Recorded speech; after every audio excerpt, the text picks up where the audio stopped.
his new book is published by Adastra Press in Western Mass, and I spotlighted the press for Mishi-maya-gat, I guess it was about a year ago, and Gary Mitras, and you know, was interested in the various titles that he had, and he recommended Michael as a poet that would like to read for the series. So again, it's wonderful to see how Mishi-maya-gat just keeps growing and branching out. Michael's first book, Obscenities, was chosen by Stanley Kunitz for the Yale Younger Award in 1972.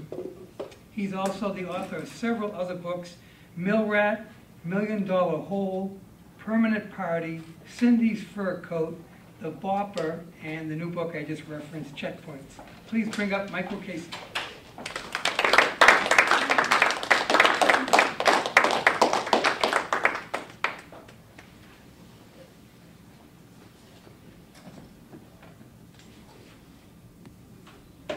Well, I want to thank Stephen and MCC for the invite to read. I grew up in Lowell, Massachusetts. It's a mill town in Lowell, famous for cotton mostly.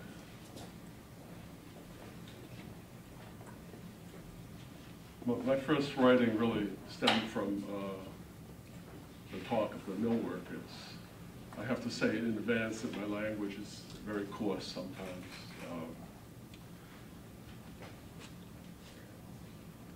This poem is called Driving While Under the Influence. It was 3 a.m. and I hit the blinking yellow light on a Route 3 rotary near Drum Hill. We got out quick to throw away beer cans, and then I backed up the car a bit and tried to go forward, but the car wouldn't go forward. So I backed up around the rotary into a gas station. I figured I could put my car in the row of cars already there and nobody would notice, right? I get out and hide behind, but by this time I can see the flashing lights, and it was really something. The police cruiser goes around the rotary, takes the exit I took, and comes right to me. I was alone, all my friends split, and they get me for leaving the scene, driving under the influence, and being a minor in possession, all kinds of stuff, right? I asked the guy finally, "How do you catch me?" And he said he followed the leaking radiator. It leaked after the crash, right? 50 million dumb cops in the world, and this guy has to be a genius.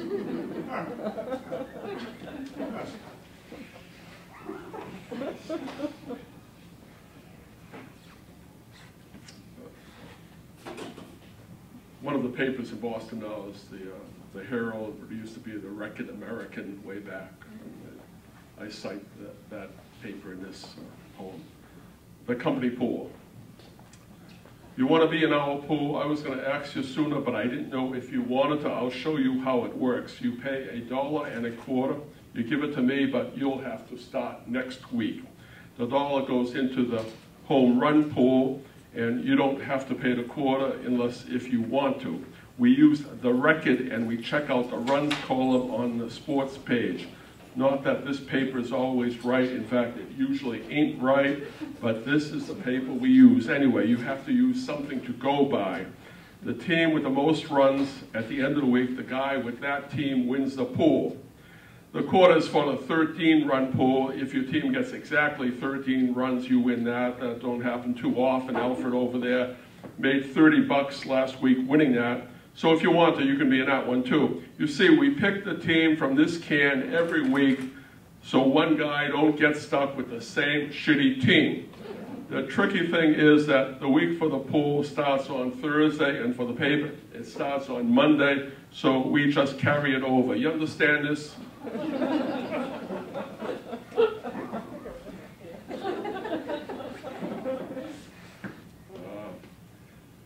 A lot of my uncles were barbers, and they were always on their feet, and so I grew up hearing about complaints about their feet. And so I was never too sympathetic until I had a job where I had to be on my feet all day. I was a kettle man in a dye house. Walter's sore feet. I used to feel like picking up my fucking feet, putting them in my fucking pocket, and walking on my fucking knees. So now I do what my chiropractor says. I spend 10 minutes every night rolling my feet, each one over a bunch of golf balls in a shoebox. It's been helping me a lot, and once you get used to it, it's no trouble at all. Since I started using 2 shoe boxes, it's cut the time in half.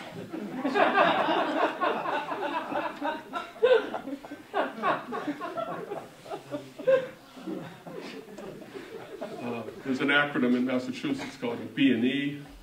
It stands for breaking and entering. Just one B&E. Once they got me for sniffing glue, which almost don't count because like it was nothing, but then there was just one B&E they got me for, just one. But no more because I'm a good boy now, I promised my mother. But if anybody needs any power tools, let me know before this weekend. As far as my mother's concerned, good boys are ones don't get caught.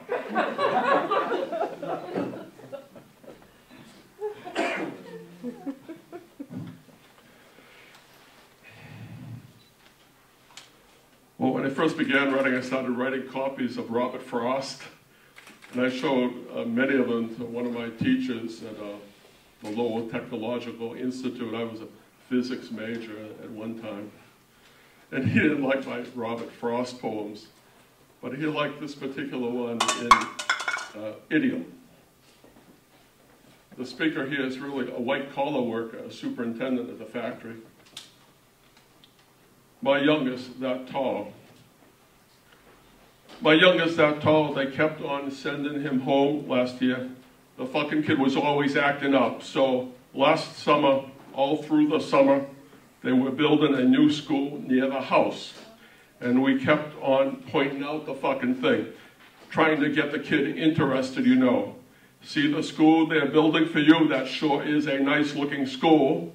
So my wife takes him to the 2nd grade to register, and the kid looks around him, and right in front of the teacher, he says to her, "I ain't staying in this fucking place."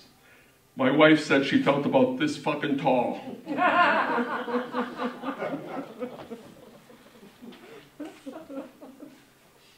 Well, one of my teachers seemed to like my poems in the idiom of the mill workers. The magazines never liked them at all. But I got used to writing down scraps of dialogue, scraps of stories in a notebook. It wasn't really too fancy a notebook. Now I want to say I worked in the mills during vacations from college. But when I graduated from college, it was 1968, and right away I was drafted. So I kept on keeping a notebook, and I would write down speech patterns, etc. Is anybody here from the South at all? Anyway, this was the first time I was ever in the South of these United States. I was sent for training in Georgia. The speaker here is supposed to be a Mississippi drill sergeant. The company physical combat proficiency test average. The company average be higher, but Ramos there, he went into the mile run with a near 400, burnt smoke for the first 3 laps, and then he got sick, and the committee group sergeant there, another Puerto Rican fellow, told him to quit, to leave, and so he got a 0 on the whole test. And that brought the company average down 1.5 points. In my opinion, Ramos got fucked. He could have low-crowed his ass the rest of the way and still got a 450 score. If I'd have seen that sergeant there, I'm not scared of nobody. I'd have beat the shit out of him. But don't feel bad, Ramos. What's done is did. That's all right, son. You're getting another chance tomorrow, though that don't help the company average none. There was a lot more to this, but in effect, the drill sergeant had heard that some of the white trainees were going to beat up Ramos. And so he actually was telling people, leave Ramos alone. It wasn't his fault.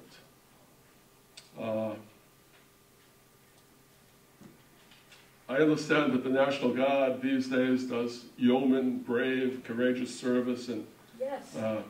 Afghanistan and in Iraq. Yep.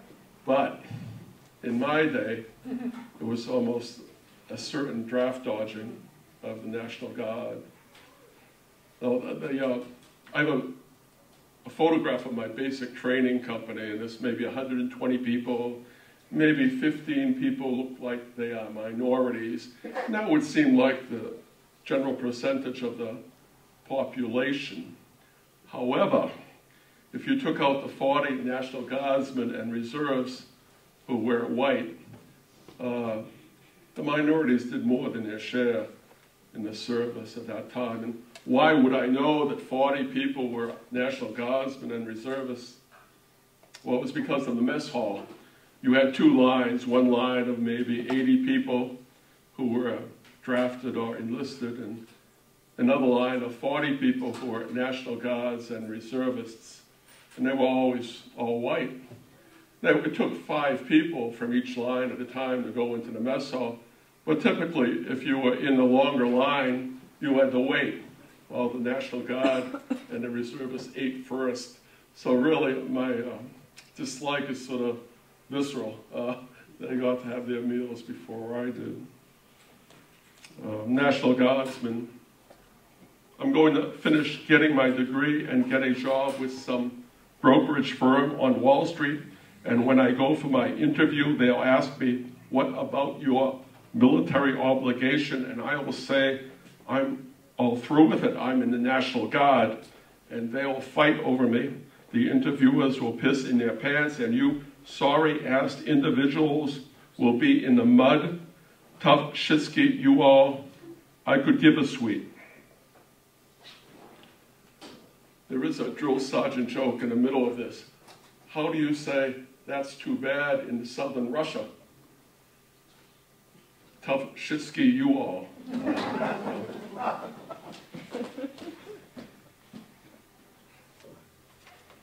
In 1968, there were many riots in America, and so part of the military police training was riot control. Strangely enough, there were requirements to be a military policeman. Supposedly, you were supposed to be more intelligent than officer candidate school people. You were supposed to have a certain weight. You were supposed to be 5'10" and taller. In my basic training company, it seemed like everybody with an Irish name went to NP school, but that was just my own observation. Riot control school was something like theater. They actually had bleachers set up, and various police officials would see us for our demonstration. The demonstrators were never supposed to see you get off the bus. When they saw you, they would see you with your weapons high in the air and a bayonet on top of the weapon, so you would look really impressive. And at that time, you would hope the demonstrators would leave. And it was almost like a phalanx of ancient history.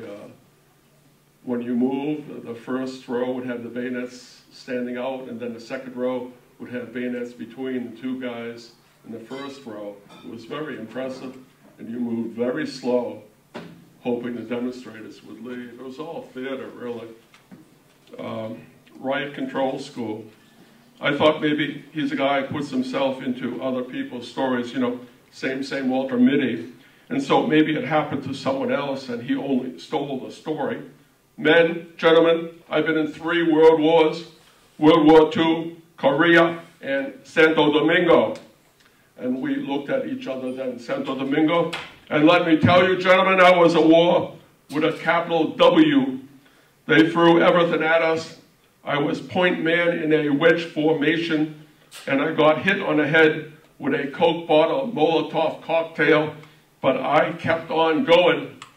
And everyone thought that this was all bullshit, but I thought maybe that was what went wrong with his head.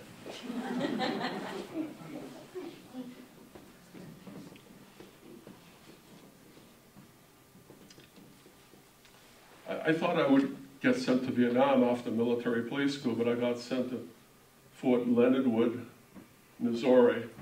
Right in the middle of Missouri, there was absolutely nothing there. And so I was a policeman called a permanent party personnel person at Fort Leonard Wood. It's like a little city. I think the thing that surprised me there was the frequency of wife beating. It happened quite often. Now, there aren't too many wives on Army bases. Usually they're sergeants' wives or officers' wives, but so where every officer, non-commissioned or commissioned, is really sort of a police official. It's surprising, I thought. At any rate, I was only there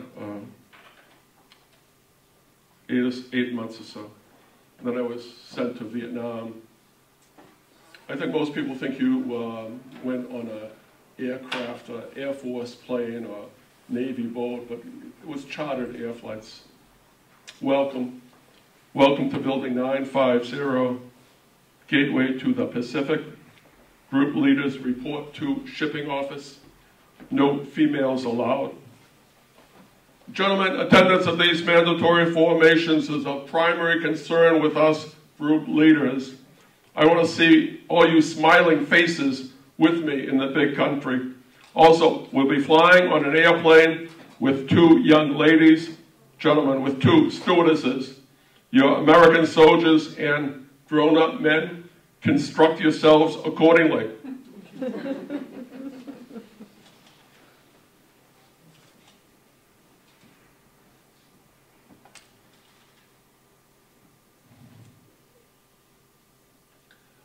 I think maybe in the combat units there was more camaraderie, but I was a rear echelon unit. I actually gave out speeding tickets in Vietnam.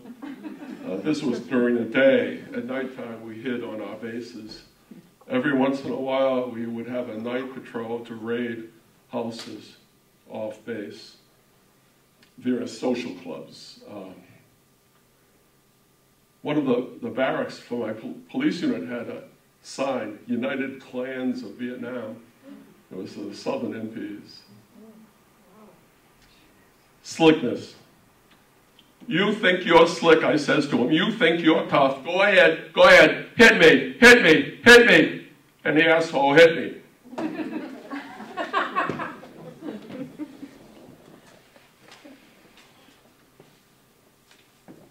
So something's really you would not believe that happened in Vietnam. There was a scout dog platoon on our base. And so there was a dog cemetery on our base. Dog cemetery. Seeing the man praying at the dog cemetery, Bagley yells out, "You want to believe in dog heaven, man? You go right ahead, man. Knock yourself out, man." And we drive closer, and the guy looks up, and he is an officer, the officer in charge of the scout dog platoon. His look at you just normal would freeze you, and now he is really mad.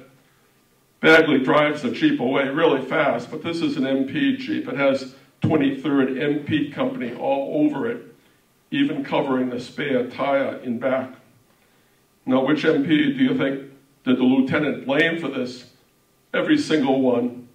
He'd drive by in his Jeep at the MP bunker at the main gate and look at you like you was worth absolutely nothing if you didn't believe in dog heaven.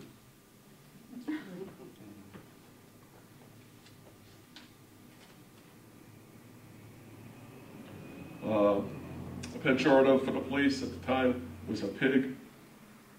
And my base was landing zone bayonet, and we were called the bayonet pigs, as opposed to the Chu Lai pigs at the Chu Lai base. Sky pig. Company at Chu Lai has a chopper now. It is the military police helicopter. Dutch promptly dubs the thing Sky Pig, and the name took. It flew all over the division.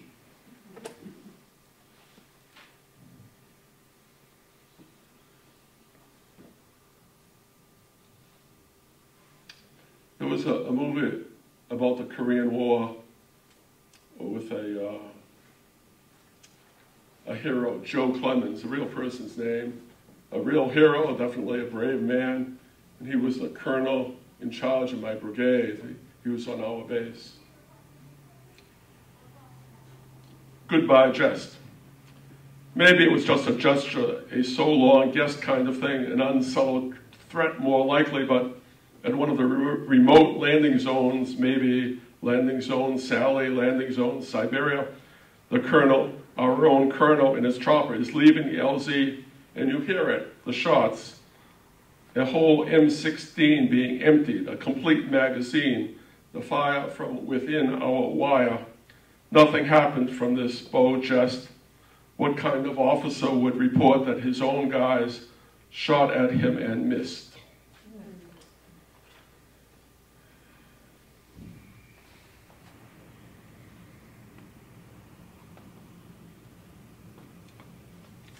A friend of mine was in a rest area, a highway rest area, and it was a Vietnamese family nearby.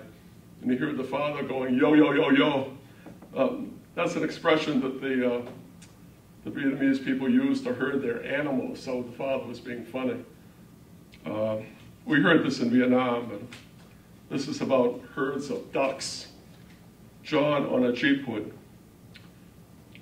Yo, yo, yo, yo, the sound of duck herds at the mudflats of San Tin, the barefoot children, 2 feet tall with 20-foot bamboo poles herding livestock.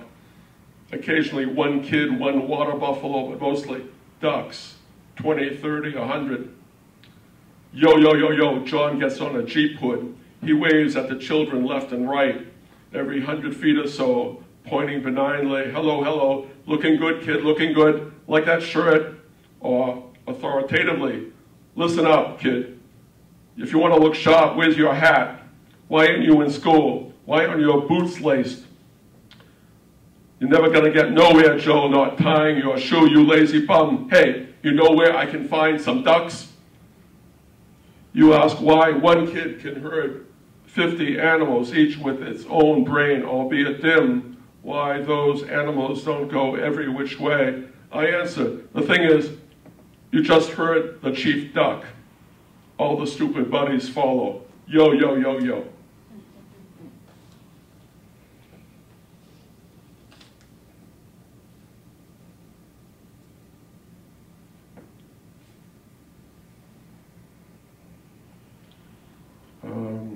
I don't know if anybody likes weapons, firearms, rifles. The weapon used by most of the troops was an M16, but occasionally you would see another type of weapon that would really stand out. Light weapon. The grenade launchers, the Rugers that recon units had, the Spanish Star pistol of Valentine's. There were some really different items. I picked up a hitchhiker once, and he looked like death. He was an Asian American. He was the only one I see in the American Army with a rifle with a silencer, brass tacks on a stock. Your kills, I ask? No, he says, I received this from my predecessor. They might be kills, but they are not my kills. It impresses the shit out of the natives, though. I say, I suppose you call it a nickname, Betsy or something like that. Eam, he says. Hip, I says, sort of a double metaphor, calling a rifle silence in Vietnamese, and that's what it does to people. And a rifle itself has a silencer. No, he says. Eam, he says, I'm telling you to keep quiet.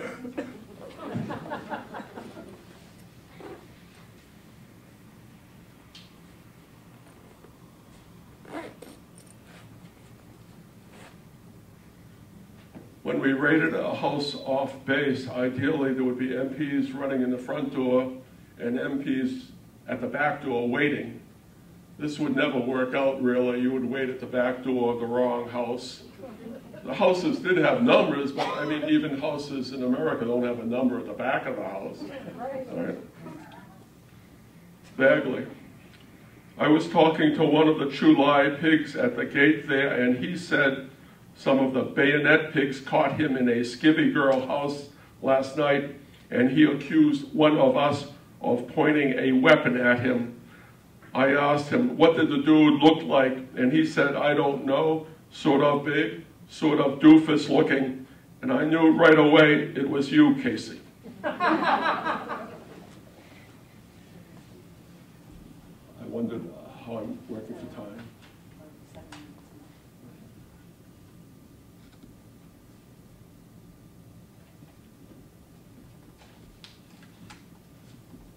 The radio had a phonetic alphabet code. A is in Alpha, B is in Bravo, that kind of thing. Victor November stood for Vietnamese. Victor. My Victor November friend and me, his arm would not move, would not go around, and so my arm is around his shoulder. They suggested I close my eyes to look like his, and they backed up the Jeep to take the picture looking down. And that's why the ground is the actual background for the picture. Except for that, in the flyers, the picture they took makes both of us look alive.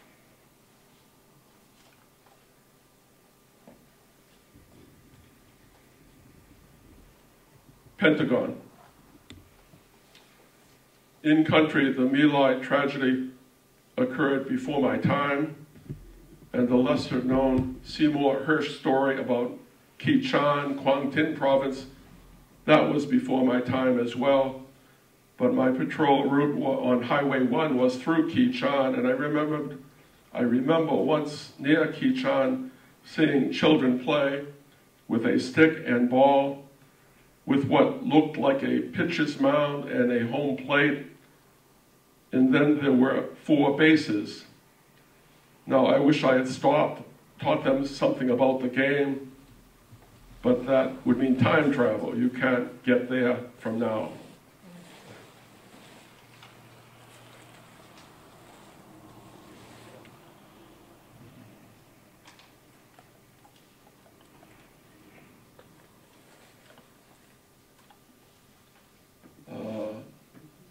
These days, I'm trying to write things that don't deal with the mills, do not deal with the war.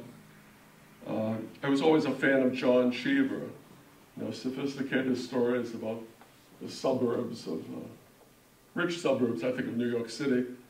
I grew up in Lowell, which doesn't really qualify as a rich suburb. But Lowell did have a Broadway actress from it, Mary Ann Plunkett. No, I try to get stories from everybody, I try to ask a bartender friend stories, and he says he just shuts everybody off and says one expression to everybody, hey, what are you going to do? And he doesn't pay any attention to them. Anyway, this is a story from the sister of a friend, Mary Ann. How would you like to stay out of school a couple of days? She was so genteel.